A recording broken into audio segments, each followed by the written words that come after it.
কেউ নেগেটিভভাবেও আপনি স্টার হতে পারে, কেউ পজিটিভভাবে হতে পারে। আর আমার শুরুর থেকে হয়তো আপনি নেগেটিভ থেকে শুরু সংগ্রাম করতে করতে আজকে এত দূর যে আপনি আপনার সঙ্গে কথা বলতেছে, আজকে তো সিনেমা পর্যন্ত পৌঁছতে পেরেছে, সব কিছু নেগেটিভ থেকে পজিটিভ এবং প্রতিটা কাজে কিন্তু জুলুম করতে করতে কিন্তু আজকে এতটা এসেছে।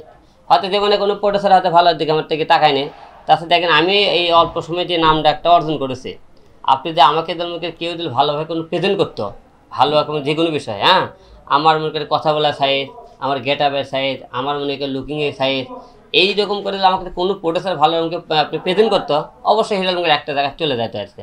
তাহলে কিন্তু আমাকে না কেউ কিন্তু হাসাহাসি করতো না। যারা হাসাহাসি করে তারা নিন্দা করে, কিন্তু যারা মনে নিন্দা করে সেটা কিন্তু সাধারণ নিন্দাই করে, তারা কিন্তু জীবনে কারো ভালো আছে না। আমাকে বাংলাদেশে এটাই একটা আপনার ইতিহাসের রেকর্ড যে কেউ উপরে উঠলে তাকে দুই পায়ে কীভাবে নামান যায় সেটা বাঙালি খুব ভালো করে জানে। কী কারণ তারা তো মুখে দেখতে বুঝতো যে আমি হিরো আলম সেই লো লেভেল থেকে হাঁটিয়ে হাঁটিয়ে পা পা করে আজকে কত পর্যন্ত পৌঁছায়।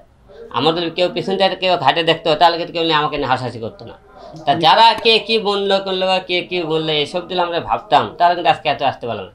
তো যাই যেটা বলুক, আই ডোন্ট কেয়ার, মানুষের কথা আমি কান দিই না। পছন্দ তারা যদি না করতো তাহলে কিন্তু এত অল্প সময়ে আমি দেশ বিদেশে কিন্তু তোমার সাথে ভালোবাসা পেতাম না।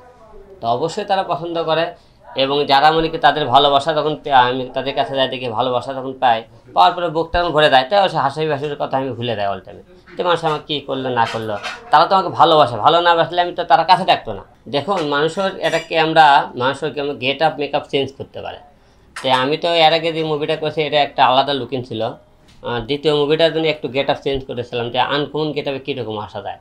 মাত্র হিরো আলম তো সব টাইমে আপনি একটু লুকিংটা চেঞ্জ করেন, কথাবার্তা একটু চেঞ্জ করেন, বগুড়া ভাষা একটু চেঞ্জ করেন অনেকে বলে, তো একটু লুকিংটা চেঞ্জ করে দেখলাম যে কীরকম লাগে। তাহলে নতুন যে লুকিংটা আমি আপনার সবার সামনে প্রেজেন্ট করেছি সবার সেই লুকিংটা পছন্দ হয়েছে। এই লুকে আমরা দ্বিতীয় যে মুভিটা করবো ওই লুকে আপনি প্রেজেন্ট পাবেন। এখন গল্প নাম আপনি সম্পূর্ণ এই মুভিটা রিলিজ করতেছে, আপনারা দোয়া রাখেন সফলতা কতটা অর্জন করতে পারে। দ্বিতীয় মুভির নাম অবশ্যই ঘোষণা দেবো সবার মাধ্যমে।